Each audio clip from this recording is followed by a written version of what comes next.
November 5, 2025, Moscow. Behind the Kremlin's gilded walls, 57 of Russia's most powerful officials sat beneath the double-headed eagle, the chandeliers burning bright, but the air colder than stone. At the center of the long table, Vladimir Putin listened as Defense Minister Sergei Shoigu, General Gerasimov, and the commanders of the Strategic Missile Forces and Roscosmos reviewed a single sealed folder stamped Sarmat Operational Test Final Authorization.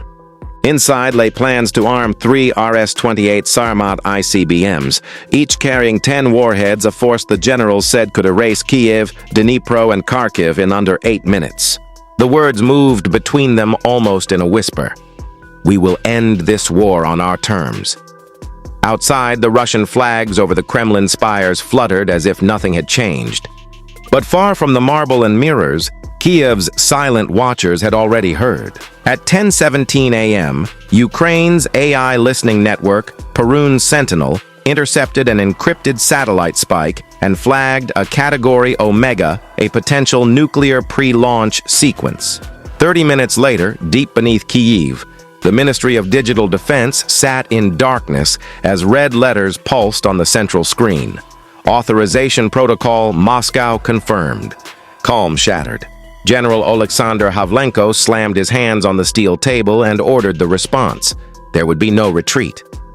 On the monitors, Moscow's vaunted air defense architecture peeled away layer by layer long-range radars, Buk M3 and Pantsir belts, and finally the impenetrable firewall of the S-500 Prometei, a fortress the world had been told was invulnerable. Now history's clock had started its deadly count.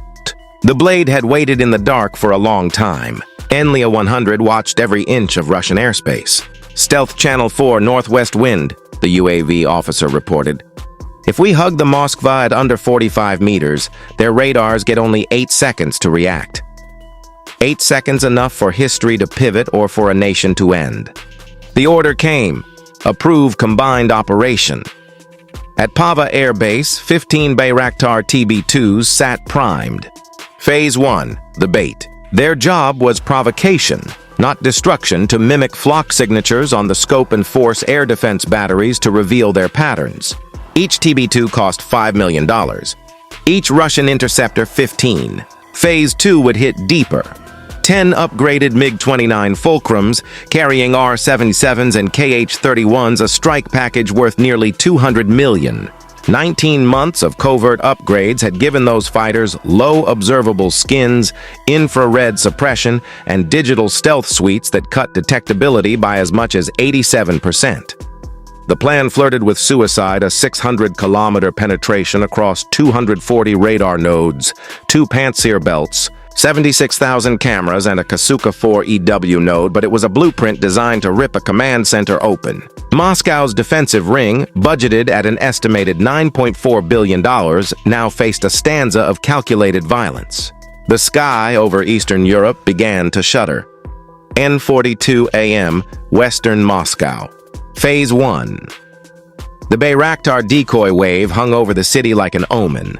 From Pava, the 15 TB2s launched in a widening arc, no higher than 60 meters, skimming the cold, snow-sharp air. They were not sent to destroy, but to be precise torches in a storm. Russia detected them within 4.2 seconds. Red alerts lit across Pantsir S-1, Buk M3, and Poznanuk radars. The sky tore open as 32 interceptors fired each missile, costing between $1.2 and $3 million. In 42 seconds, the first 4 TB2s were gone. Russia had burned roughly $67 million of defensive firepower to kill $20 million of decoys.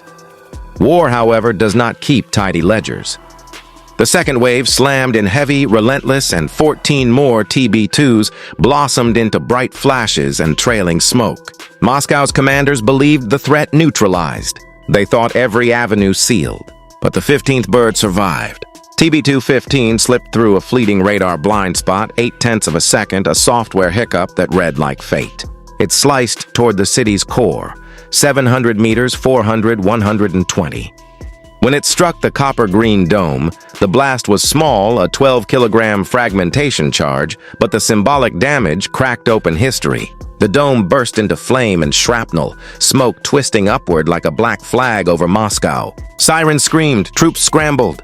State media went dark for 11 minutes, while civilians' recordings streamed faster than the smoke. That was only the opening. From the south, the 10 upgraded MiG-29s broke through the cloud deck engines, roaring like thunder through the city's bones. They did not come to warn. They came to strike while the Kremlin's eyes were blinded. In that exact terrible moment, Russia's heart exposed. In that instant, Moscow understood, and it was already too late. The sacrifice of 14 drones had not been failure, but entry fee. Stay with me. What follows is more than a skirmish. It is the moment Moscow learns it is no longer untouchable. At 11:02 a.m., the western sky trembled. From 9,000 meters, 10 MiG-29 Fulcrums dove in a spearhead, engines ripping the clouds apart, no longer hiding, only revealing. Lock primary target. Kremlin command complex, came the cold surgical order. At 12 kilometers out, the fighters dipped. Targeting sensors painted heat and metal at the city's core.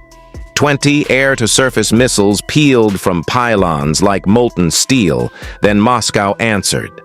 Pantsir S-1 autocannons spun. Buk M3 batteries, loosed volleys, and the S-500 Prometheus shield hunted the incoming salvo. In 10 chaotic seconds, the sky became a lattice of explosions, contrails, and shock waves. 18 missiles met interceptors. 2 did not. They punched through and struck the diplomatic guest house, just 190 meters from the main palace. Twin detonations that rolled across the city like funeral drums. 5 senior officials were killed and 20 more aides, analysts, and communications officers among them were wounded, some with crushed ribs, severe burns, or traumatic head injuries. Windows shattered, roof tiles rained like black snow, and rescue teams clawed through broken stone and torn plaster. One MiG-29, tail K-27, took shrapnel to a stabilizer and bled fuel, its engine coughing flame. The pilot refused to eject, wrestled the crippled jet back toward Ukrainian airspace on 31% thrust, and survived. Putin, deep inside. A hardened bunker remained alive and the throne intact, but the silence that now surrounded it had changed forever. Ukraine's aim had not been assassination, but messaging. We can reach your heart at any moment. Sit at the negotiation table. Within 7 minutes, independent channels carried images. Within 23, the world knew the Kremlin had been struck. Silence filled the chamber. No one spoke. No one even dared to shift in their seat. Putin's face remained still, but his eyes, they had changed. When power is challenged, fear no longer belongs to the people. It belongs to the one who holds it. In Kiev, there were no cheers, no anthems, no celebrations. Only a single report read aloud in a steady voice. Primary strategic objective achieved: demonstrate the ability to penetrate and strike the core defensive command of the Russian Federation. Everyone in the room understood what that meant. Russia could retaliate at any moment, but like a blade resting at an enemy's throat, the power wasn't in the cut.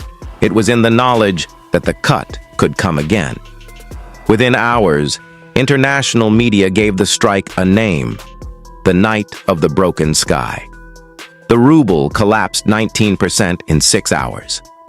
41 private jets departed Moscow, carrying the families of ministers and oligarchs abroad. Across Russia, small crowds began to form, first in St. Petersburg, then Yekaterinburg, then Kazan. There were no chants or slogans.